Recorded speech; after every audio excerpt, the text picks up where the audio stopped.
Hello everyone, Eid মোবারক। তো এখানে আমি ব্লগটা শুরু করলাম চাঁদরাত থেকে। চাঁদরাতে আমি অনেক কাজ টাজ করছি, ঘরটা গোছাইছি, নবমী সময় বানাইছি, এরপর নিজের হাতে মেহেদি দিছি, আম্মুকে মেহেদি দিয়ে দিছি। তারপরে সকালবেলা উঠে ইয়াটাকে সাজাইছি, সাজার পরে টেবিলটাকে গোছাইছি, আম্মুকে রান্না করতে সাহায্য করছি, এরপর নিজের ড্রেসটা বের করে নিছি।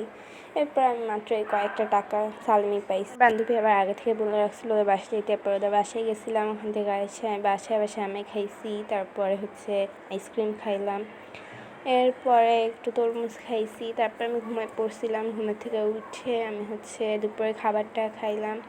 দুপুরে আম্মু রান্না করছিল পোলাও, গরুর মাংস, রোস্ট, শ্যামাই, সাথে কোকো ছিল, বাট কোকটা দেখাইতে আমি ভুলে গেছিলাম।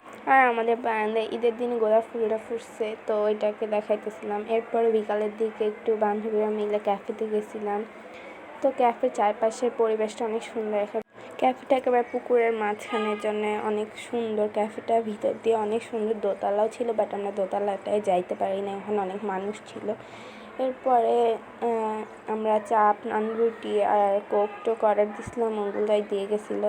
এরপর বাসায় চলে আসছিলাম, রাত্রের দিকে মিল্কশেক কিনে আনছিলাম, ওইটা খাইছি। তারপর ললিপপ আনছিলাম, ওগুলোই খাইলাম। আমার ছোটো বোন আবার ওটা নিয়ে গেলো। তারপরের দিন আবার আমরা গেছিলাম কেরানীগঞ্জে গার্ডেন পার্কে। তো ওখানে যাই একটু মজা করলাম। ওখানে গার্ডেন পার্কটা অনেক সুন্দর, তো এটা একটু দেখাইলাম। তারপর ওখান থেকে বের হয়ে আমি 2টা আইসক্রিম নিয়েছিলাম। আমার ঈদটা এরকমই কাটছে। আজকের মতো এই পর্যন্ত। আল্লাহ হাফেজ।